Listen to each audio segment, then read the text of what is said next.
declares the Lord. This is what the Lord says. A voice is heard in Ramah, mourning and great weeping. Rachel weeping for her children and refusing to be comforted, because her children are no more. This is what the Lord says.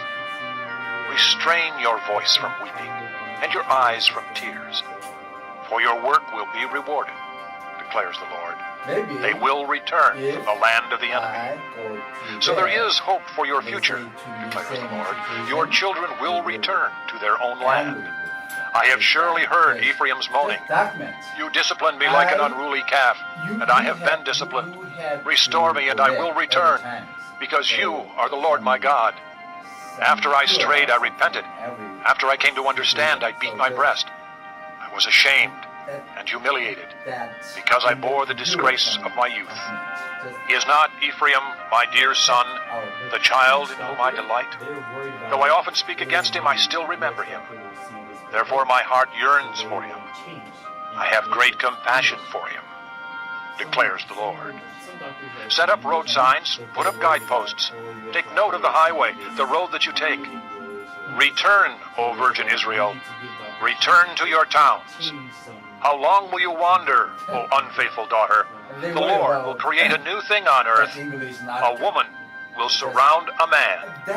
This is what the Lord Almighty, the God of Israel, says. When I bring them back from captivity, the people in the land of Judah and in its towns will once again use these words. The Lord bless you, O righteous dwelling, O sacred mountain. People will live together in Judah and all its towns, farmers and those who move about with their flocks. I will refresh the weary and satisfy the faint. At this I awoke and looked around. My sleep had been pleasant to me. The days are coming, declares the Lord, when I will plant the house of Israel and the house of Judah with the offspring of men and of animals, just as I watched over them to uproot and tear down, and to overthrow, destroy, and bring disaster. So I will watch over them to build and to plant, declares the Lord. In those days, people will no longer say, the fathers have eaten sour grapes. Children's teeth are set on edge. Instead, everyone will die for his own sin. Whoever eats sour grapes, his own teeth will be set on edge. The time is coming, declares the Lord, when I will make a new covenant with the house of Israel and with the house of Judah. It will not be like the covenant I made with their forefathers when I took them by the hand to lead them out of Egypt, because they broke my covenant, though I was a husband to them, declares the Lord. This is the covenant I will make with the house of Israel after that time, declares the Lord. I will put my law in their minds and write it on their hearts. I will be their God, and they will be my people. No longer will a man teach his neighbor or a man his brother, saying, Know the Lord, because they will all know me, from the least of them to the greatest, declares the Lord. For I will forgive their wickedness, and will remember their sins no more. This is what the Lord says. He who appoints the sun to shine by day, who decrees the moon and stars to shine by night, who stirs up the sea so that its waves roar, the Lord Almighty is his name. Only if these decrees vanish from my sight, declares the Lord, will the descendants of Israel ever cease to be a nation before me. This is what the Lord says. Only if the heavens above can be measured, and the foundations of the earth below be searched out, will I reject all the descendants of Israel because of all they have done, declares the Lord.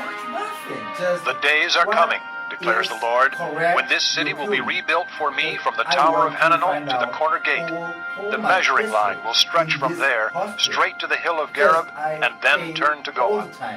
The whole valley where dead bodies and ashes are thrown, and all the terraces out to the Kidron Valley on the east, as far as the corner of the Horse Gate, will be holy to the Lord. The city will never again be uprooted or demolished. Chapter 31. At that time, declares the Lord, I will be the God of all the clans of Israel, and they will be my people. This is what the Lord says. The people who survive the sword will find favor in the desert. I will come to give rest to Israel. The Lord appeared to us in the past, saying, I have loved you with an everlasting love. I have drawn you with loving kindness. I will build you up again, and you will be rebuilt, O Virgin Israel. Again you will take up your tambourines and go out to dance with the joyful. Again you will plant vineyards on the hills of Samaria. The farmers will plant them and enjoy their fruit. There will be a day when watchmen cry out on the hills of Ephraim, "Come, let us go up to Zion, to the Lord our God." This is what the Lord says. Sing with joy for Jacob. Shout for the foremost of the nations. Make your praises heard and say, "O Lord, save your people, the remnant of Israel." See, I will bring them from the land of the north and gather them from the ends of the earth. Among them will be the blind and the lame, expectant mothers and women in labor. A great throng will return. They will come with weeping. They will pray as I bring them back. I will lead them beside streams of water on a level path where they will not stumble, because I am Israel's father, and Ephraim is my firstborn son. Hear the word of the Lord, O nations. Proclaim it in distant coastlands. He who scattered Israel will gather them and will watch over his flock like a shepherd. For the Lord will ransom Jacob and redeem them from the hand